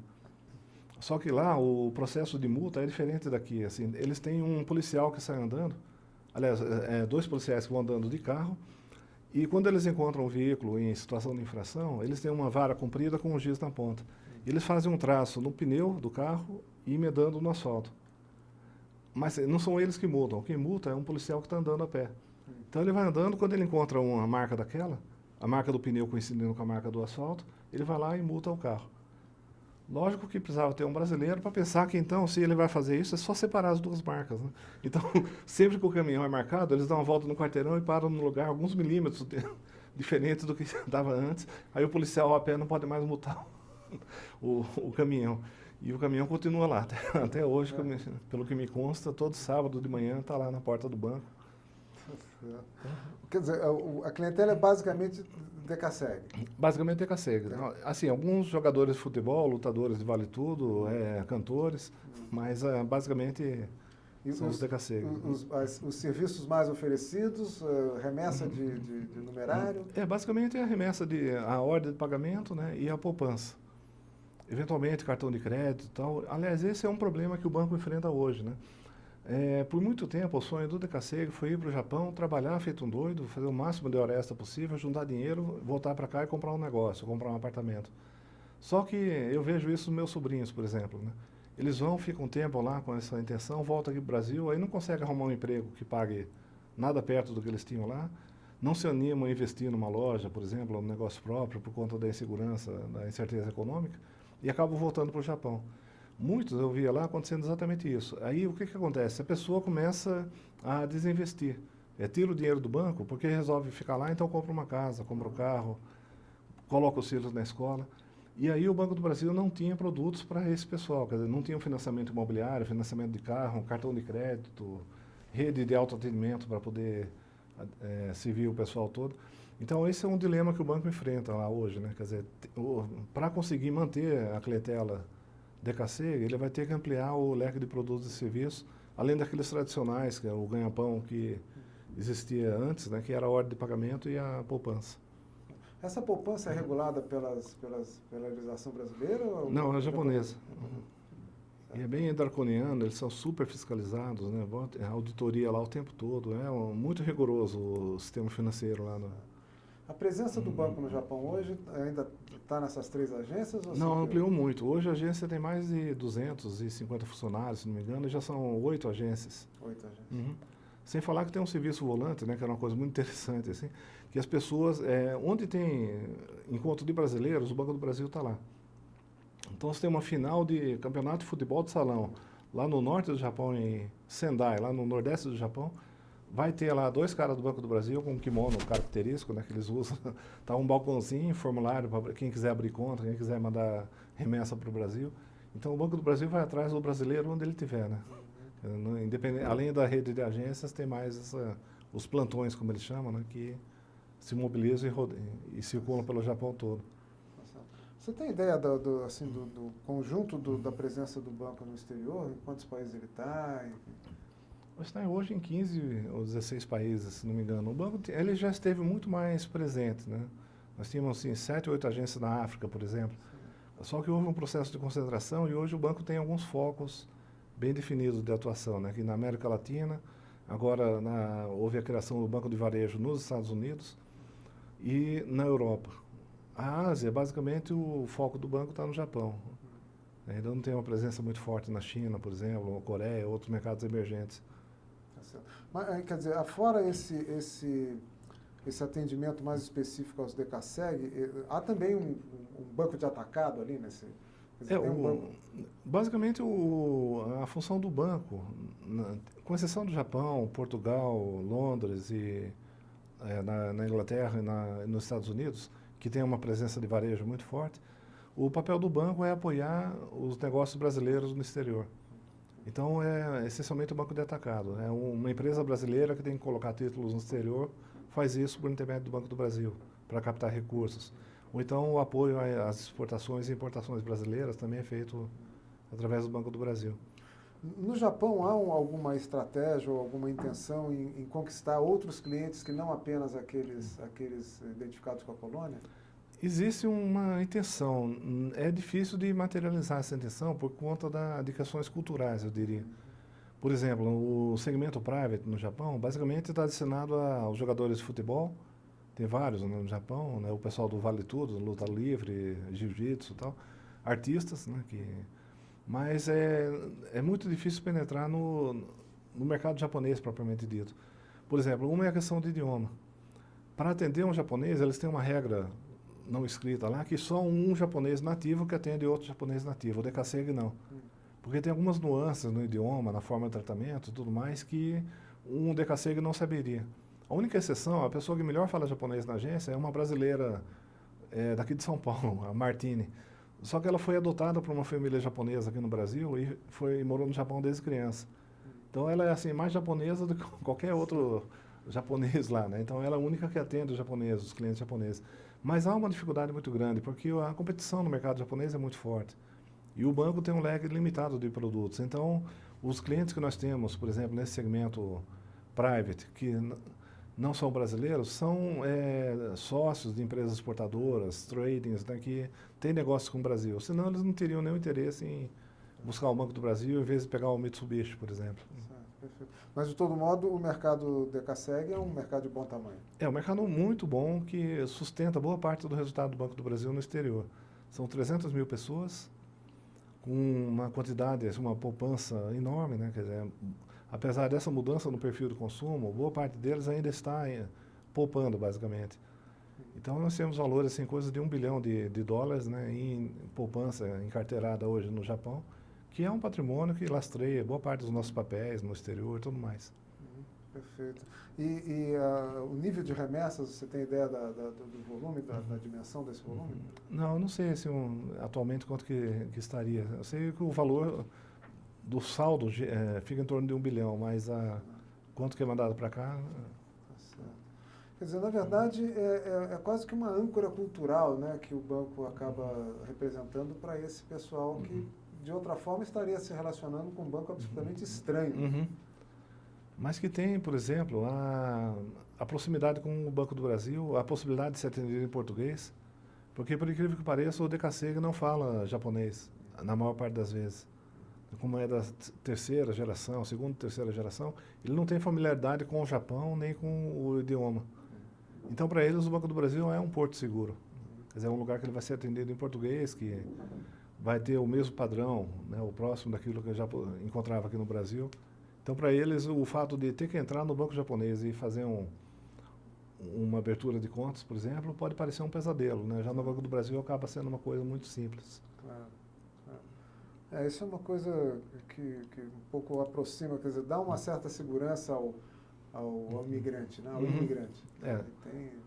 Ele tem um pouco da casa dele ali perto, né? Ele se reconhece, né? Ele tem reconhece. No Banco do Brasil mesmo. E o banco entende isso, quer dizer, o banco cuida bem dessa clientela aí na tua avaliação. Na verdade, assim, talvez esse seja o diferencial do banco, né? Em relação a esse público. O problema é que nós temos tido uma concorrência muito grande. O Bradesco está aí com uma estratégia de marketing muito agressiva, né? Era só observar aqui no Festival do Japão desse ano, por exemplo, nas festividades do Centenário de Imigração, a presença do Bradesco foi muito intensa. Até porque uma das formas de cativar o DKSEG lá é cuidando bem da família do DKSEG aqui. Outra questão do campeões de atendimento que eu tinha mencionado, a nossa preocupação não foi só treinar o pessoal lá no Japão, mas treinar as agências onde o pessoal tem conta aqui no Brasil. Londrina, por exemplo, norte do Paraná, interior de São Paulo, que uma das grandes dificuldades que o pessoal encontra é que ele é bem tratado lá, mas quando manda o dinheiro, a sogra dele aqui vai ter dificuldade no banco para pegar aquele dinheiro porque está faltando documento, está faltando isso, aquilo. Então, ele tem que ter a garantia de que o atendimento vai ser bom lá e vai ser bom aqui também. Claro. Quer dizer, o Banco do Brasil tem essa vantagem ainda, né? Pela capitalidade da rede, o fato de a gente estar presente de forma bem maciça no interior de São Paulo, Paraná, Minas e tal, isso faz com que eles tenham uma garantia de um bom atendimento do banco lá e cá. Claro. Mas quando isso não acontece, é um estresse danado, né? Então, era uma preocupação na época, né? Continua sendo hoje ainda. Claro, não, mas é engraçado como as obviedades, às vezes, elas são brilhantes, né? Você percebe assim, uma coisa tão óbvia. Mas que pode atrapalhar bem o negócio. Exatamente, né? simplória e de uma resolução muito fácil, né? Do ponto de vista da implementação. Tem algum caso assim que você julgasse curioso de toda essa trajetória aí no Japão? Alguma coisa que tivesse marcado assim muito a sua memória? Algum caso que tenha acontecido daqueles que você vai contar para o seu neto? Bom, em termos de vivência no Japão, sim, vários, né? Acho que a gente acaba tendo algumas experiências ali que são marcantes mesmo, principalmente desse estranhamento cultural, né? Em relação às pessoas. Mas com relação ao banco, por exemplo, assim, a questão de aprendizado, né? Uma coisa que eu via lá, as pessoas aqui, quando saem para almoçar, por exemplo, vai um, vai outro, e na hora que o elevador abre, por exemplo, são 7 pessoas, tem lugar só para 3, aqui você mandaria 3 na frente, os outros vão depois, e contra embaixo e vai. Lá não, ou vai todo mundo junto, ou não vai nenhum. Então tem um sentimento de grupo, de coletividade, que é muito forte, né? Isso é muito marcante. Às vezes a gente acaba não respeitando isso, não observando isso e tendo algum tipo de problema, né? Então, assim, várias situações que acontecem lá no dia a dia, coisas pequenas assim, que mostram essa diferença cultural, né, entre a gente aqui, né, o ocidental, no modo geral, e o japonês. Né? Vou te fazer mais uma pergunta óbvia, mas um pouco provocando, não uma resposta óbvia, mas uma reflexão. Quer dizer, qual a importância do Banco do Brasil para esses brasileiros que estão lá no Japão trabalhando? Bom, para eles o banco, em primeiro lugar, representa uma referência do Brasil. Quer dizer, alguma coisa talvez ajude a lembrar que eles são brasileiros. Quer dizer, esse pode parecer uma coisa assim simples ou mesmo óbvia, mas muitas vezes a pessoa só se sente brasileiro quando está lá no Japão ou no exterior. Só para ter uma ideia, assim, eu fui para lá, a primeira vez que eu fui para o Japão foi em 87. Na época não existia ainda esse movimento DKSEG. Então, as pessoas que estavam no avião com a gente, comigo e com a Leonor, eram basicamente japoneses, já de idade, que estavam indo visitar o Japão. Então, eu me lembro do choque, até do horror das pessoas, desses japoneses já de uma certa idade, quando chegava lá no aeroporto de Tóquio e na hora da imigração, eles tinham que entrar na fila dos estrangeiros, dos gaijin. A pessoa passou a vida inteira aqui no Brasil sendo chamado de japonês. Aí, quando chega do Japão, ele é estrangeiro. Isso, para mim, é uma metáfora muito interessante do que acontece com o DKSEG, de modo geral. Quer dizer, aqui ele é considerado japonês, tem uma certa vivência diferente e tudo mais, vive numa comunidade, ainda hoje tende a casar com pessoas da própria comunidade. Quando ele vai para o Japão, ele não é tratado como, não é aceito como japonês, principalmente por não falar o idioma, né? Ou não conhecer os códigos de conduta. Por exemplo, uma coisa que é uma briga constante entre brasileiros, decassegues e japoneses, é que os decassegues não respeitam o dia do lixo. Lá cada dia tem um lixo diferente. Um lixo orgânico na terça, sólido na quarta, combustível na quinta. E os brasileiros põem o lixo que querem na hora que querem. Então isso aí é uma fonte de problema, de briga de vizinho, assim, frequente, né? Então, só para ter uma ideia assim, das diferenças de códigos sociais que acabam acontecendo lá. Aí o que acontece? Como o brasileiro não se percebe reconhecido pelos japoneses, pela sociedade japonesa de modo geral, a tendência deles é se voltar para dentro da comunidade. Então o que eu via lá, por exemplo, japoneses que provavelmente aqui só ouviam músicas japonesas ou iam no Clube Nipo, por exemplo, lá vão para o pagode, fazem churrasco na praia, jogam futebol. Quer dizer, ele passa a absorver um modo de vida, de estilo, que se você olhar de fora com os olhos fechados, se você ouvir só, parece que você está falando com os cariocas, não com os japoneses do interior do Paraná, por exemplo. Quer dizer, então eles passam a assumir valores e características e hábitos brasileiros depois que eles vão para lá, mais do que aqui no Brasil. Então, nesse contexto de brasileirização dos DKC, o Banco do Brasil é muito forte, muito importante. Então, daí, assim, a referência que o banco né, de ser uma coisa que eles valorizem só porque é brasileiro, porque eles já conhecem, que tem aquela ligação, né? E o banco procura trabalhar muito isso, né? Então, hoje existe um canal de TV, a IPC, né, que é uma televisão brasileira lá no Japão. Porque se você quiser assistir Globo Rural, Fantástico, tudo isso você tem lá, um canal de TV a cabo que passa tudo isso, né? Tem 2 jornais também locais e vários eventos acontecendo. Então o banco investe muito nisso. Está dando na TV, quando os jornais leva artistas brasileiros para o Japão, faz eventos. Onde tem evento brasileiro, Miss Nagoya, por exemplo, Miss Decassegue Nagoya, está lá o Banco do Brasil com faixa, com patrocínio, com algum tipo de apoio, porque sabe que é importante manter essa ligação, né? Uma coisa que a gente observa lá, quando a família Decassegue tem filhos que nascem no Japão e entram na escola japonesa, esses você pode esquecer, eles não voltam mais para o Brasil. A tendência é que eles por conta dos filhos, acabem ficando por lá e acabem se desligando da colônia brasileira, a ponto de você não ter mais contato, né? Muda de banco, muda de cidade, muda de emprego e vira japonês para todos os efeitos, né? Já outros não, outros continuam mantendo viva aquela ideia de voltar ao Brasil e aqui e investir lá, economizar lá para poder aplicar aqui depois, né? Então o Banco do Brasil tem que estar atento, talvez, a esses 2 segmentos, né? Não perder o contato com esse que vai se desgarrando da comunidade e virando japonês, né? E também atendendo bem esse que está aqui, que vai voltar e que é objeto da cobiça da concorrência, né? Claro, claro. Uma curiosidade, com relação às comemorações do centenário da migração, como que foi isso? Assim, o Banco do Brasil, eu sei que teve homenagens prestadas aos funcionários, isso também aparecia lá na agência, teve alguma relação nisso?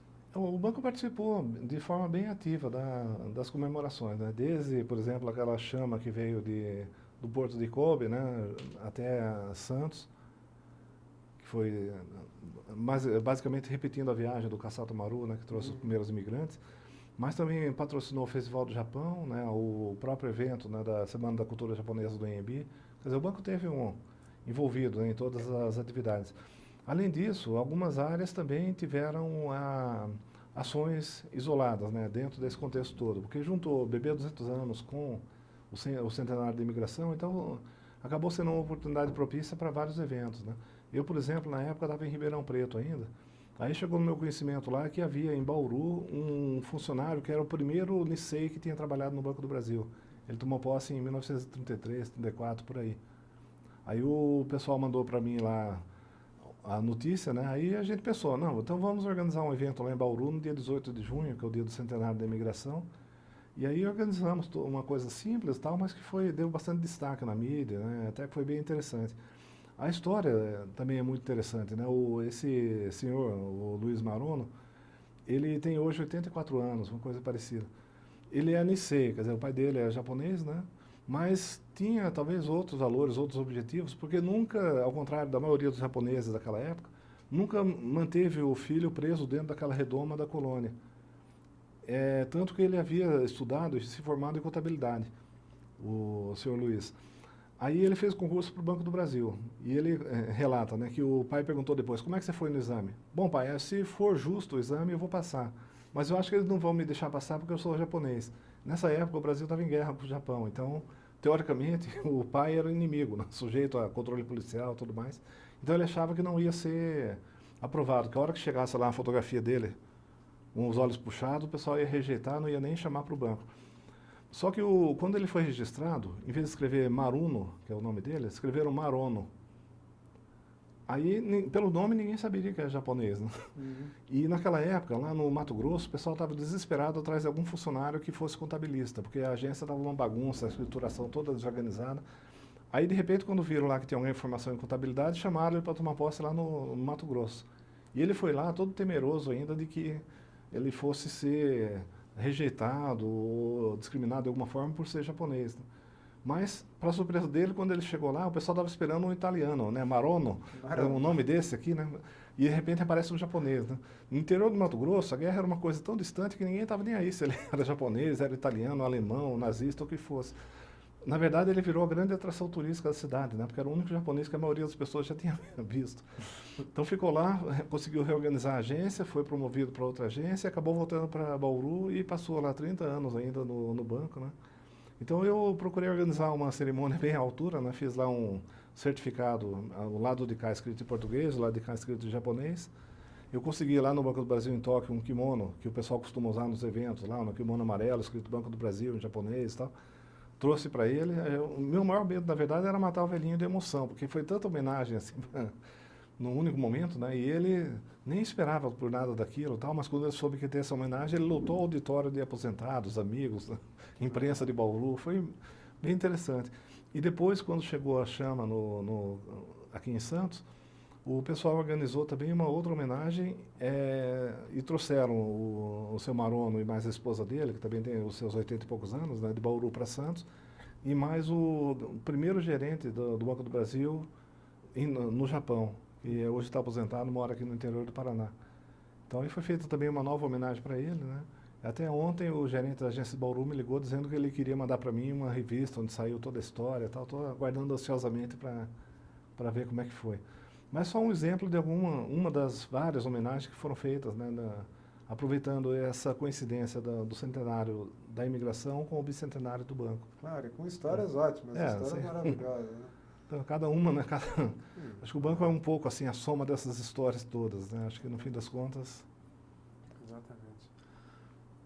Com essa experiência tua aí, com essa vivência, sobretudo a sua vivência, como é que você vê o futuro desse banco? O que está desenhado aí no horizonte? Sem te pedir nenhum exercício de futurologia, mas pensando no que vem pela frente, com essa nova configuração do mercado financeiro, o que o horizonte está aguardando? Bom, assim, independente dessa turbulência que a gente tem vivido recentemente, a gente já vinha num processo de concentração do mercado financeiro. Se antes eu tinha aqui no Brasil 200 e poucos bancos, hoje nós temos 130 aproximadamente. E essa tendência é de concentrar cada vez mais, né? Os bancos pequenos perderem espaço para os bancos grandes e acabar acontecendo uma concentração maior. E o Banco do Brasil, felizmente, está muito bem posicionado em relação a isso. Então eu imagino que no futuro próximo nós teremos 5, 6, 10 grandes bancos e o Banco do Brasil no meio deles, com certeza.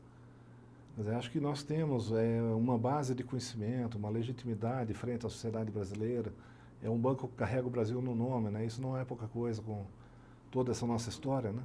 200 anos, né? Apesar do Dedé dizer que a gente teve algumas descontinuidades, né? Faliu o banco do Dom João VI, depois do Barão de Mauá, mas quando você comemora bodas de prata, você não desconta as noites que teve que dormir no sofá, né?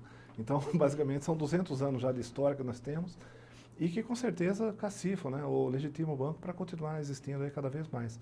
A gente vê que o mercado hoje mudou muito, né? Se antes o banco era uma grande coletoria, um lugar onde as pessoas faziam pagamentos, recebimentos, levavam dinheiro, saíam com o recibo ou vice-versa, hoje o banco exerce um papel muito maior de assessor de finanças, de consultor de assuntos financeiros, e passa a ser mais, o termo seria pervasivo, né? Ele não está mais fisicamente preso a uma agência, ele está presente na vida de todo mundo, no dia a dia. Eu, por exemplo, Até eu brinquei com a minha gerente de conta um dia desse, né? Que finalmente, depois de 15 anos, eu e minha conta corrente estamos no mesmo endereço. Porque eu tinha conta lá na Paulista antes de mudar para Brasília em 93. Rodei por aí e a conta continuou lá. Como poderia estar na agência de toca, por exemplo, que não faria nenhuma diferença, né? E agora eu estou de volta ali no mesmo prédio e finalmente eu tenho a chance de ir na agência. Só que eu nunca faço isso, porque tudo se resolve hoje pela internet, né? Ou outros canais de comunicação. Então, cada vez mais, as pessoas deixam de necessitar do banco como um espaço físico e passam a necessitar do banco como alguém que vai prover informações e orientações sobre questões financeiras. E o banco está muito bem posicionado em relação a isso também pelo fato de ter investido muito tempo na formação e na educação do seu funcionário. Quer dizer, cada vez mais o banco vai ser uma empresa que depende do conhecimento e da capacidade de gerar novos conhecimentos para poder se manter no mercado.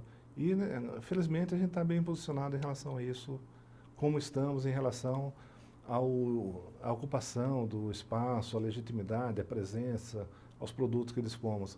Eu vejo que o banco tem muitas características hoje que asseguram uma continuidade, né? E quem sabe a gente está aí daqui a 200 anos de novo. Certamente. O que você está fazendo atualmente no banco? Hoje eu estou num grupo que está estudando a incorporação do Banco Nossa Caixa pelo Banco do Brasil. Eu vim para cá em julho para participar desse processo, né? Então nós passamos por uma fase chamada de due diligence, que é conhecer a nossa caixa por dentro. A partir daí, estabelecer algumas regras de negócio, de transição e de preço, né? E no momento a gente está negociando com o governo para poder, eventualmente, fazer a incorporação da nossa caixa pelo Banco do Brasil. Certo, e as perspectivas são boas? São boas. Vai ser, eu acredito, um negócio muito bom para ambas as partes, né? Tanto para o banco quanto para a caixa. E vai fortalecer bastante a nossa presença aqui no estado de São Paulo. Mesmo sendo o único banco estadual paulista? Isso não... Eu acho que esse talvez seja o grande capital que o banco esteja buscando, né? Vincular a imagem dele com um banco que tem uma presença muito marcante na história de São Paulo, no interior de São Paulo. Então, para o banco é interessante. Por outro lado, para a nossa caixa, o fato de estar associado ao Banco do Brasil também é interessante para os funcionários, para as prefeituras, que são os principais clientes da nossa caixa. Então, isso tudo provavelmente vai ser um bom negócio de lado a lado. Tá certo. Você é casado? Sou. Casado com quem? Com a Leonor. Como é que Leonor vocês se Noji. conheceram? Desculpa o nome dela. Então, Leonor Yukimi. Yukimi é o nome japonês dela, né? E Noji é o sobrenome. Então, nós conhecemos no Banco do Brasil, no SESEC, lá na Verbo Divino, né? Que eu tinha mencionado antes. Estamos juntos já dentro do paradigma do Dedé, né? Desde 82, com algumas descontinuidades nesse tempo aí, mas desde aquela época. E ela hoje está aposentada, né, já do banco, e morando lá em Brasília. E vocês se conheceram em que circunstância? Nós trabalhávamos juntos no mesmo setor, né? Então, tínhamos bastante convívio, assim, então eu organizei uma viagem de uma turma de 8 pessoas para a Bahia, para passar as férias lá algum tempo. Aí a gente acabou se aproximando mais durante essa viagem e depois o relacionamento já começou desde aquela época. E tem filhos? Temos a Naomi, né, que tem 10 anos agora, fez 10 anos dia 26 de setembro. Então, e ficamos só nela, né? Tá certo. Tá certo. Eu sou o rei da pergunta óbvia, mas eu vou insistir na pergunta. O que significa para você trabalhar no Banco do Brasil?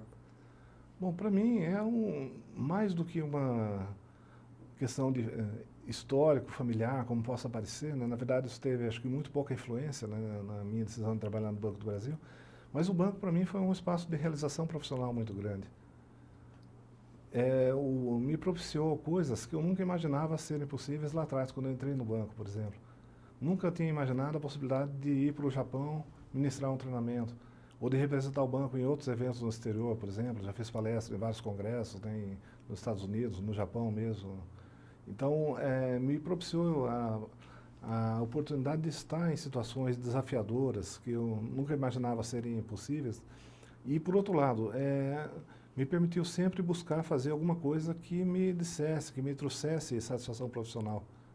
Eu lembro de poucas situações onde eu fiquei realmente desmotivado com o que fazia, ou achando que tinha caído na rotina. Sempre que eu tive numa situação como essa, o banco, pelo tamanho que tem, propiciou a possibilidade de buscar outro lugar, outra alternativa de trabalho, outra frente de realização. E nesse ponto eu tenho sido muito feliz, né? posso dizer que eu sempre fiz o que eu gostei aqui no banco até hoje. Uhum. Tá certo. Algum aprendizado, qual foi o grande aprendizado de toda essa trajetória? Se eu quisesse falar como um conselho para alguém, seria buscar investir no conhecimento. Em vez de buscar a segurança em fazer uma coisa tranquila, que você domina e tudo mais, buscar situações desafiadoras, buscar oportunidades de aprender mais coisas. Porque aquilo que a gente está fazendo hoje, que é confortável, que é tranquilo, que é seguro, pode acabar num piscar de olhos. Agora, se eu estiver sempre buscando uma coisa nova, buscando novos desafios, novos aprendizados, voluntariamente se colocando em situações desafiadoras, isso permite um aprendizado muito grande. E, no fundo, o que a gente vai levar da experiência profissional é o aprendizado. Mais do que dizer que eu estou há 30 anos trabalhando na cobrança, como eu ouvi algumas pessoas me dizerem, né? Quer dizer, era melhor talvez ter investido esses 30 anos para aprender coisas diferentes que, no mínimo, ampliassem o horizonte da pessoa, né? Então, isso para mim foi talvez o grande direcionador da minha carreira, da minha vida no banco, está sempre buscando alguma coisa diferente, inovadora, me candidatando a situações que as outras pessoas normalmente não se interessariam em fazer e, com isso, buscando sempre aprender coisas novas. O que te parece a ideia do banco trabalhar uma das comemorações dos seus 200 anos, buscando esse projeto que tem a ver com a memória das pessoas que se relacionam com o banco, com funcionários, mas também clientes e parceiros com os quais o banco se relaciona? Como é que você enxerga essa forma de contar a história do banco? Como você avalia isso? Na minha modesta opinião, acho que essa talvez tenha sido a maneira mais justa e mais real de buscar o que é a alma do Banco do Brasil, o que é o Banco do Brasil no fim das contas. Porque o Banco do Brasil não são os prédios, não são os ativos, não são os cofres que estão espalhados por aí, são as pessoas que fazem parte disso, né? Existe uma tese que diz que uma organização, na verdade, é uma rede de conversas. Eu diria que é uma rede de relacionamentos, de vidas, de interações. E nesse ponto, assim, quando você vê as histórias que as pessoas contam do banco, é ali que está o banco. Como exemplo do curso do cafezinho, né, que o colega relatou lá atrás, muitas vezes o que a gente aprende no banco, a gente aprende de outras pessoas. Então são essas histórias que são contadas que ensinam o que é ser funcionário do Banco do Brasil, mais do que a leitura do manual, mais do que a leitura dos livros contando a história do banco, as grandes datas, os grandes nomes, é nessas histórias de personagens quase anônimos que está presente o sangue do banco, né, a energia realmente do banco. Nós temos um trabalho muito interessante também que o pessoal realizou, né, do site das histórias não contadas do Banco do Brasil. Isso a gente tinha no passado lá no DESED um jornalzinho chamado BIP, que era ansiosamente aguardado pelas pessoas, principalmente pela história que vinha na última capa, que eram as histórias não contadas, né? Então lá no BIP, eu sentia aquilo lá muito presente, né? Ali, aquilo que era o banco real, né? O banco do meu pai, do meu avô, de todas as pessoas que eu convivia, e não aquela coisa formal, institucional, ou que aparece na televisão. Quer dizer, ali é só uma imagem, um aspecto muito pequeno, mas o que realmente caracteriza o banco está presente na cabeça e na vida das pessoas que passaram por aqui, né? Seja funcionários, estagiários, contratados, aposentados, enfim, todo mundo, os clientes, né? Todas as pessoas que estão presentes no banco hoje que vão estar presentes daqui para frente. E quanto mais a gente conseguir capturar essa experiência, essa vivência coletiva e passar para as novas gerações, isso vai permitir que o banco mantenha a sua identidade. Acho que a identidade do banco está também presente nisso, né? Uma coisa que eu sempre falo com o pessoal lá, né? A gente perdeu aquele hábito salutar de sacanear o próximo nos trotes que a gente fazia na entrada do banco, por exemplo. Isso hoje a gente não encontra muito mais, né? Mas naquelas brincadeiras, naqueles rituais de inserção das pessoas na organização, é que estava ali presente uma certa dose da cultura do banco que vai passando de uma geração para outra e que assim vai continuar, né? E, portanto, talvez a gente achar outros meios mais modernos, mais rápidos, mais sistematizados de fazer isso. Mas é uma iniciativa que eu acho que é muito importante porque vai exatamente no que é o cerne do Banco do Brasil, que é o conjunto de pessoas que vive, que trabalha, que sofre, que ama, que faz isso aqui ser o que é. Perfeito. É isso aí, Newton. Alguma coisa que você gostaria de ter dito e a gente não te estimulou a dizer? Eu acredito que não. Acho que até, pelo menos assim, o pouco que eu trouxe, acho que pode mostrar um pouco do que é uma pequena parte desse conjunto do banco, né, que é a minha experiência, né? Espero ter contribuído aí com com o trabalho de Você vocês. não trouxe pouco, você trouxe muito. O que você achou de ter participado desse depoimento, de ter prestado esse depoimento? Eu acho muito gratificante, sabe? Acho que é uma oportunidade que eu me sinto feliz de ter tido, né? De ter tido essa possibilidade aqui, que a maioria dos meus colegas, com certeza, teriam também muito o que contar, mas não teriam nem como, né? Deixar registrada essa vivência. Para mim, eu me sinto, de certa forma, eternizado num pequeno aspecto, né, da minha carreira, da minha vida, mas para mim essa experiência trouxe um pouco isso, né? A chance de tornar visível, tangível, né, a minha experiência, a minha vivência no Banco do Brasil, de forma que outra pessoa possa ouvir, contribuir e, quem sabe, se relacionar com ela no futuro. Exatamente. É para isso que existe esse depoimento. Muito obrigado pela sua... Obrigado a vocês pela oportunidade também. Muito bom, aprendemos muito. A melhor coisa de conduzir...